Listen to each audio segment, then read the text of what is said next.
সভাপতি, সম্মানিত উপজেলা আমির, মঞ্চে বসা কেন্দ্রীয়, আঞ্চলিক এবং স্থানীয় নেতৃবৃন্দ, ওলামা হযরত, প্রিয় এলাকাবাসী, ভাই ও বোনেরা, সাংবাদিক বন্ধুগণ, প্রশাসনের দায়িত্বশীল ব্যক্তিবর্গ, আল্লাহ তাআলার শুকরিয়া আদায় করছি।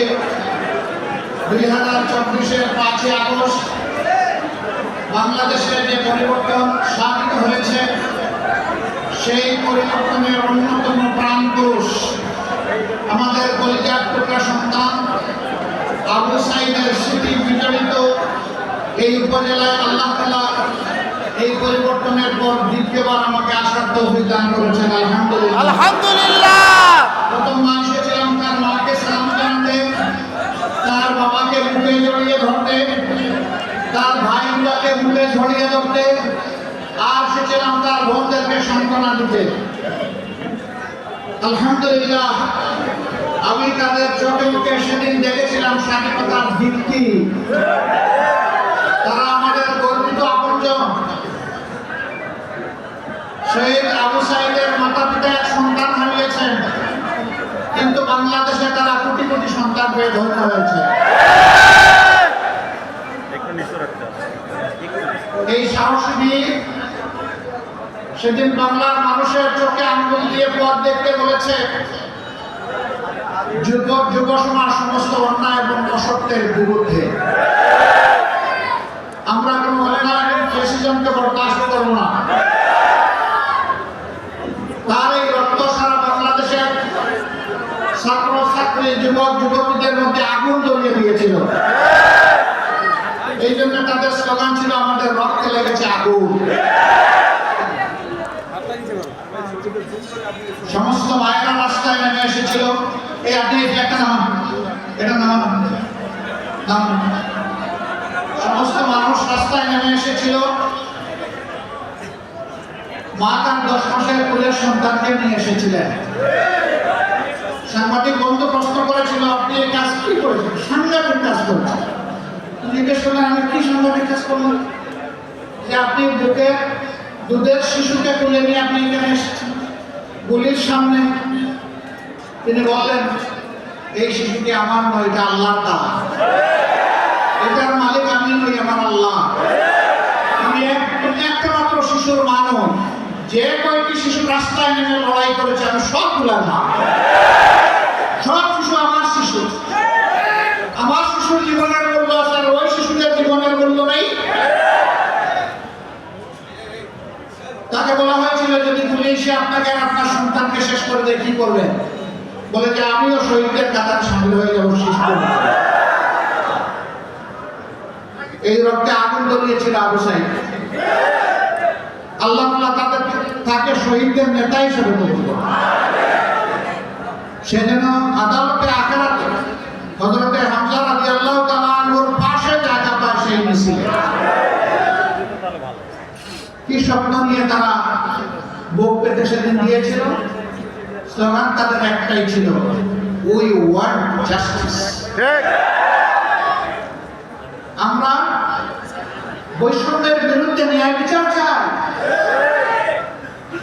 যে সমাজে ন্যায় বিচার কায়েম হয়, সেই সমাজে মানুষের সকল অধিকার প্রতিষ্ঠিত হয়। আর যে সমাজে ন্যায় বিচার নেই, সেই সমাজে মানুষ কোনো অধিকার পায় না। ন্যায় বিচারের প্রতীক হলো দাড়িপাল্লা। জানেন, আমাদের দলের প্রতীক ছিল দাড়িপাল্লা। ফ্যাসিস্ট স্বৈরাচাররা বিচার বিভাগকে ধ্বংস করে দলীয় কার্যালয়ে পরিণত করেছিল। তারা আমাদের প্রতীক কেড়ে নিয়েছিল, দলকে নিবন্ধন হারা করেছিল, শেষ পর্যন্ত দিশাহারা হয়ে আমাদেরকে নিষিদ্ধ করেছিল। আলহামদুলিল্লাহ, রক্ষা পায় না। 4 দিনের মাথায় আল্লাহ তাদেরকে নিষিদ্ধ করে দিল। কেন তারা দাড়িপাল্লার বিরুদ্ধে লাগলো? এই প্রতীক যদি বাংলাদেশের তাজা জীবন্ত হয়, এই প্রতীক যদি সংসদে যায়, এই প্রতীক হাতে নিয়ে যদি মানুষ দেশ শাসন করে, তাইলে সেই দেশে আইনের শাসন কায়েম হবে, ন্যায়ভিত্তিক সমাজ হবে, ইনসাফ মানুষ পাবে। তারা যেহেতু বেইনসাফি করবে, এই জন্য ইনসাফের প্রতীককে তারা সহ্য করতে পারেনি। ইনশাআল্লাহ প্রতীক আমরা ফিরে পাবো, ইনশাআল্লাহ নিবন্ধন আমরা ফিরে পাবো। আমাদেরকে অবৈধ করার পরে অবৈধভাবে অবৈধ করেছিল, আমরা বৈধ হয়েছি, আর এখন জনগণের ঘৃণার পাত্রে পরিণত হয়েছে। অনেক ভঙ্গিটঙ্গি বাগাড়ম্বর, অনেক উপহাস, অপমানজনক বাক্য তারা ছুড়ে দিতেন বিরোধী দলের প্রতি। তিনটা নির্বাচন তারা করেছেন, মানুষকে তারা মানুষ পরিণত করেন। প্রথম নির্বাচনে ৩০০ আসনের মধ্যে ১৫৪ বিনা প্রতিদ্বন্দ্বিতায় পাস। দ্বিতীয় নির্বাচন নিশিরাতের নির্বাচন। তৃতীয় নির্বাচন আমি আর দামি। এইভাবে গোটা নির্বাচনী ব্যবস্থা, গণতান্ত্রিক প্রতিষ্ঠান, সাংবিধানিক প্রতিষ্ঠান সবগুলাকে খেয়ে ছিপিয়ে হজম করে ফেলেছে। কিছু সুশীল এখন মুখ তুলে বলে আওয়ামী লীগকে আগামী নির্বাচনে আসতে পারবে। আওয়ামী লীগকে কখনো নির্বাচন চেয়েছে? আওয়ামী লীগ নির্বাচন চাইলে তিনটি নির্বাচন তাদের সুযোগ ছিল জনগণকে সুযোগ দেওয়া, তারা তো দেয় না। যারা নিজেরাই নির্বাচনে বিশ্বাস করে না, আপনারা কারা? মার যেখানে দরদ দেয় সন্তানের প্রতি, আপনি মাসি চিৎকার দেন কেন? ওরাই তো নির্বাচনে বিশ্বাস করে না। এই যে এখানে যারা আছেন এই ফুলের বাগানে, এই যে হাজার হাজার মানুষ যেখানে যারা এসেছেন, শত শত মানুষ, বেশিরভাগ যুবক। অনেক যুবক আছে জীবনে একটা ভোট এখনো দিতে পারে না। তারা একদমই উৎসাহ হারিয়ে ফেলেছিল, তারা ঘৃণা করেছে। আমরা এখন দাবি তুলেছি, বাড়ি বাড়ি গিয়ে প্রত্যেক যুবক এবং যুবতীকে ভোটার তালিকাভুক্ত করতে হবে। আমরা দাবি জানিয়েছি, এই ফ্যাসিস্ট সরকারের বিরুদ্ধে শুধু দেশ থেকে আমরা যুদ্ধ করি নাই, লড়াই করি নাই, সারা দুনিয়ায় আমাদের প্রবাসী যারা আছেন তারাও লড়াই করেছে। সুতরাং প্রবাসী অবস্থানরত সমস্ত বাংলাদেশি প্রবাসীদেরকে এবারকার ভোটার তালিকায় অন্তর্ভুক্ত করতেই হবে। তারা যেন তাদের ভোটের অধিকার প্রয়োগ করতে পারে। ইচ্ছা করলে দেশে এসে প্রয়োগ করবে, না করলে পোস্টাল ব্যালটে প্রয়োগ করবে। তাদেরকে সুযোগ দিতে হবে, নিশ্চিত করতে হবে। শুধু টাকার জন্য রিমেন্স চাইবেন আর তার অধিকার তাকে দিবেন না, এমন অবিচার আমরা চাই না। এই বৈষম্য আমরা চাই না। এই জায়গায় তাদেরকে সুযোগ করে দিতে হবে। আমাদের সন্তানদের একমাত্র স্লোগান, আমরা একটা বৈষম্যহীন সমাজ চাই। এই সমাজ জামাত ইসলামী করতে চাই।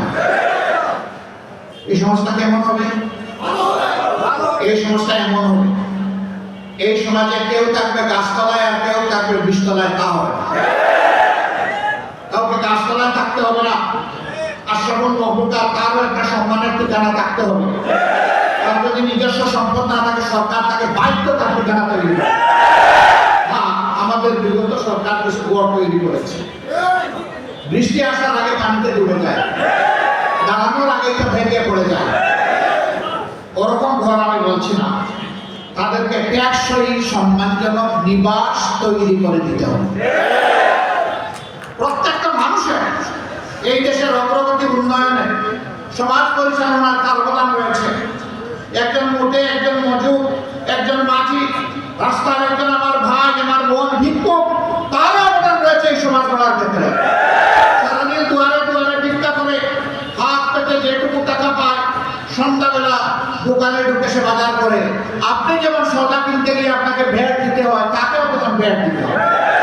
তাহলে আমি যিনি শিক্ষা দীক্ষা পেয়েছি, আমার প্রাইমারি স্কুলের প্রত্যেকটি ইট, বালু, নুড়ি, পাথর, পানি, শ্রমিকের হাত, রড, সিমেন্ট, প্রত্যেকটিতে ওই বিদ্যুৎ ভাইটির ট্যাক্স এখানে লেগে আছে। অতএব তাকে উপেক্ষা করার কোনো জায়গা না। আর ভিক্ষা সে করবে কেন? সে যাতে সম্মানজনক ভাবে বাঁচতে পারে, তার হাতে কিছু তুলে দেয়। হ্যাঁ, যার একান্ত কিছু করার মতো সক্ষমতা শারীরিক ভাবে নেই, রাষ্ট্রকে তার দায়িত্ব নিতে হবে। ভিক্ষা করবে না। আর কেমন সমাজ চাই? এই যে এখানে শত শত যুবক আছে, শিক্ষার পাঠ ছুটিয়ে মাস্টার শেষ করার পরে, কামিল শেষ করার পরে, দাওরায়ে হাদিস শেষ করার পরে, বিভিন্ন টেকনোলজিক্যাল ইনস্টিটিউট থেকে সার্টিফিকেট নিয়ে আসার পরে এই অফিসে, ওই অফিসে, এই দুয়ারে, ওই দুয়ারে, এই মামার কাছে, ওই খালুর কাছে তাদেরকে ঘুরতে হবে। আমরা এমন শিক্ষা চাই না। আমরা সেই শিক্ষা চাই যে শিক্ষা মানুষকে মানুষ হতে শিখাবে, এই শিক্ষা মানুষের হাতে কর্মীর হাতে পরিণত করবে, এই শিক্ষা দুনিয়ার বৈষয়িক এবং নৈতিক জ্ঞানে একজন শিক্ষিত মানুষকে সমৃদ্ধ করবে। সেই শিক্ষাটি আমরা চাই। শিক্ষার পাঠ চুকানোর আগে তার হাতে কাজ চলে আসবে। আমরা আমাদের সন্তানদের হাতকে কর্মীর হাতে পরিণত করতে চাই, এমন একটি দেশ আমরা করতে চাই। আর কেমন চাই? আমাদের ব্যাপারে ভয়ভীতি দেখায় যে এরা যদি আসে তাহলে হিন্দু বৌদ্ধ খ্রিস্টান আর রাখবে না রে বাবা, কচু কাটা নেই বলে না? কারা বলে? আওয়ামী লীগের ঘুষখারা এই কথা বলে। আমি আল্লাহর উপর ভরসা করে বলছি, ৭২ সালের ১০ জানুয়ারি শেখ মুজিব পাওয়ার হাতে নিয়েছেন। সেই দিন থেকে শুরু করে ২৪ সালের ৫ আগস্ট পর্যন্ত পর্যায়ক্রমে তার দল এবং অন্যান্য দলদের শাসন করেছে। আমরা চাই একটা আন্তর্জাতিক নিরপেক্ষ তদন্ত কমিশন হোক। ৫৩ বছরে তারা বিভিন্ন ধরনের মানুষের উপর নির্যাতন করেছে, তার জায়গা জমি অবৈধভাবে দখল করেছে, তাদের ইজ্জতের উপর হাত দিয়েছে, সেই দুষ্টাদেরকে বের করে আনা হোক। আমরা সর্বাত্মক সহযোগিতা করি। জাতি দেখতে চায় না কারা, সেই ব্যক্তি আমি হলে আমাকে যেন জাতি ঘৃণা করে। ওদের পুলস মুখোশ উন্মোচন করে দেওয়ার সময় এসেছে। আমরা পুরো মেজরিটি মাইনরিটি মানি না। বাংলাদেশে যারাই জন্মগ্রহণ করবে, এই দেশের যারাই নাগরিক, ধর্মের ভিত্তিতে আমরা কাউকে ভাগ করবো না। কোনো অধিকার নেই, আল্লাহ সুযোগ দেন না। অবশ্যই সকলেই সমান মর্যাদার অধিকার। এই সংখ্যালঘু এটা লাগিয়ে মুখামুখি করে দিয়ে একটা মহৎ ৫৩ বছর ধরে অবৈধ ফায়দা নিয়েছে। এখন আমরা তা মাটির সাথে মিশিয়ে দেবো। আমরা এটা থাকতেই দেব। কিসের সংখ্যালঘু? এই কথা বলে বলে কিছু মানুষের মনের উপর চাপ দিয়ে তাকে দুর্বল করে রাখা হয়েছে। আমরা তাদেরকে বলি ঘুরে দাঁড়ান। আপনারা এবার সাদাকে সাদা বলুন, কালাকে কালা বলুন। তারা আপনারা সর্বনাশ করেছে, তাদের নাম বলে তাহলে সম্মানের সাথে আমরা ইনশাআল্লাহ সবাই একসাথে বসবাস করব। একজন মানুষকে তার যোগ্যতা অনুযায়ী, দক্ষতা অনুযায়ী তার হাতে রাষ্ট্র কাজ করে দেবে। সরকার দেখবে না তিনি কোন ধর্মের মানুষ। বলবেন এই জিনিসটার মতো কথা বলতেছেন, আপনারা পারবেন ইনশাআল্লাহ। ইনশাআল্লাহ। আমি ছোট্ট মানুষ, একটা মেডিকেল কলেজের আমি ফাউন্ডার ছিলাম। আমার এখানে ২২০০ কর্মকর্তা, ডাক্তার, প্রফেসর, একেবারে নিচের দিকে আমার প্রিয় সহকর্মী যে পরিচ্ছন্নতা কর্মী সে পর্যন্ত আসছে। আমরা কাউকে ধর্ম দেখে ওখানে চাকরি দিই, দেখেছি তার যোগ্যতা। এক সাংবাদিক বলবো আমি গেলে দেখতে পাবো, হ্যাঁ স্বাধীন মনে যান, যখন আপনার ইচ্ছা তখন যান। তিনি ভারতীয় আনুকূল্য পাওয়া একটা পত্রিকার সাংবাদিক। ফিরে এসে তিনি যা সত্যতাই তুলতে তিনি দায়িত্ব হয়েছে। আল্লাহর উপর ভরসা করে বলি যে ওটাই আমার মিনি বাংলাদেশ। জামাতে ইসলামী ক্ষমতায় গেলে কি করবে, সকল ধর্মের মানুষকে কিভাবে কাজে লাগাবে, প্লিজ গিয়ে দেখুন, সব জুড়ে দেখুন।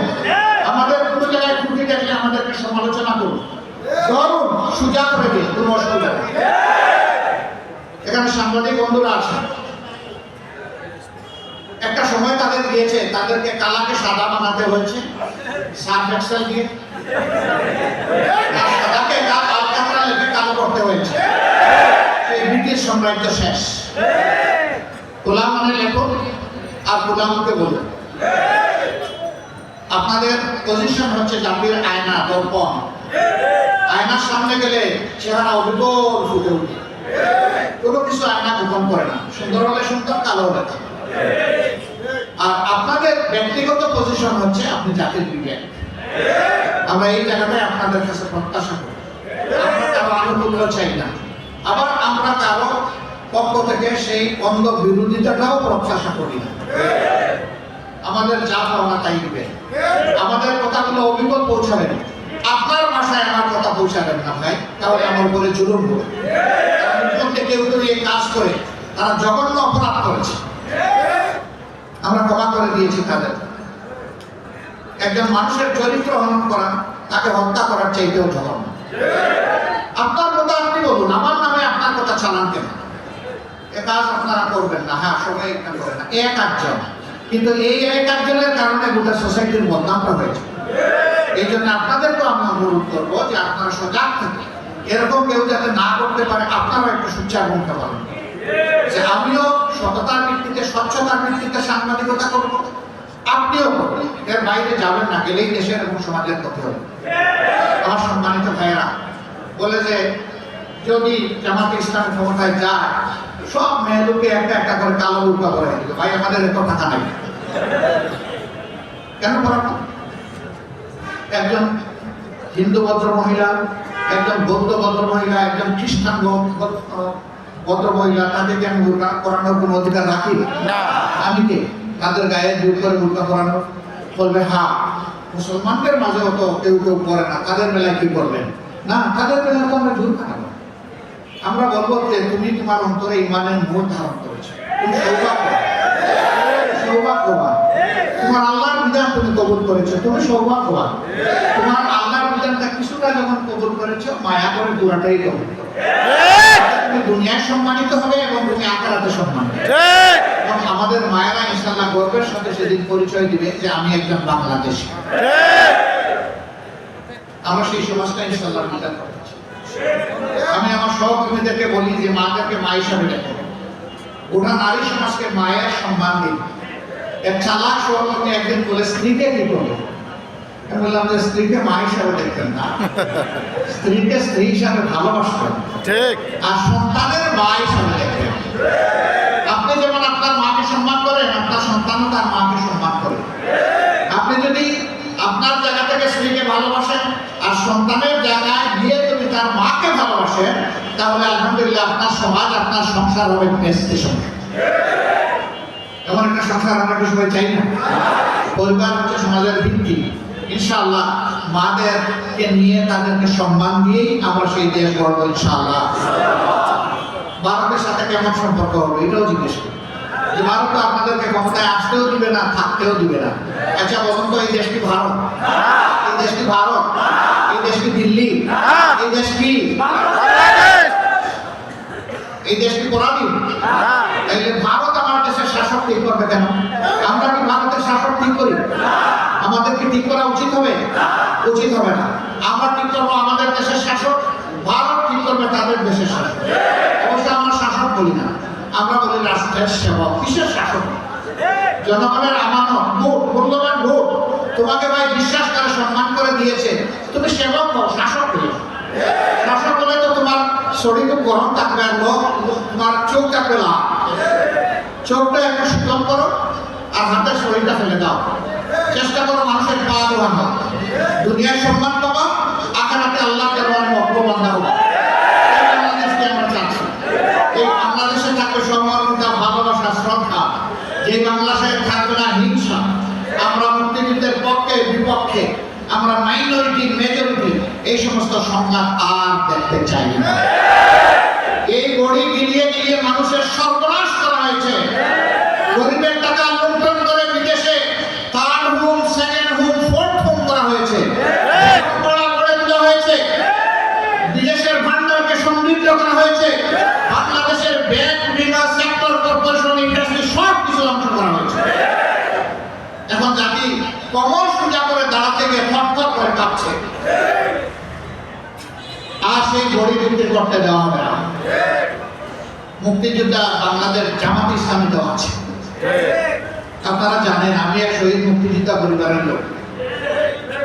আমার যিনি মুক্তিযুদ্ধ করে জীবন দিয়েছে, তিনি তার কৃতিত্বের জন্য আল্লাহর দরবারে মর্যাদা পাবেন, কিন্তু তার কৃতিত্ব বিক্রি করে চলার কোনো অধিকার আমার নেই। হ্যাঁ, আমিও যদি দেশের জন্য ভালো কিছু করি, তাহলে আল্লাহর দরবারে এবং জনগণের হৃদয়ে আমারও সেই মর্যাদা প্রতিষ্ঠিত হবে। আপনাদের সকলকে এই অসময়ে এখানে চলে আসার জন্য, রাস্তাও বা কিছুটা বন্ধ হয়ে আছে, মানুষের দুর্ভোগ ভূমিকা বিবেচনা করে আমি আপনাদের একটু দোয়া চাই, সাহায্য চাই। আমরা একটা বৈষম্য কোরআন ভিত্তিক একটা দেশ করতে চাই। কোরআনের স্রষ্টা আল্লাহ, আমাদেরও স্রষ্টা আল্লাহ। সেই আল্লাহর বিধান সমস্ত মানুষের জন্য, সৃষ্টির জন্য কল্যাণকর। এই বিধান গড়ার ক্ষেত্রে আপনারা কি আমাদেরকে একটু ভালোবাসবেন, একটু দোয়া দিবেন, একটু সাহায্য করবেন, একটু হাত বাড়াবেন, একটু পাশে থাকবেন, একটু বুকে জড়াই নেবেন? আপনাদের সকলকে ধন্যবাদ। আল্লাহ হাফিজ। বাংলাদেশ জিন্দাবাদ, বাংলাদেশ জামাত ইসলামী জিন্দাবাদ। আসসালামু আলাইকুম।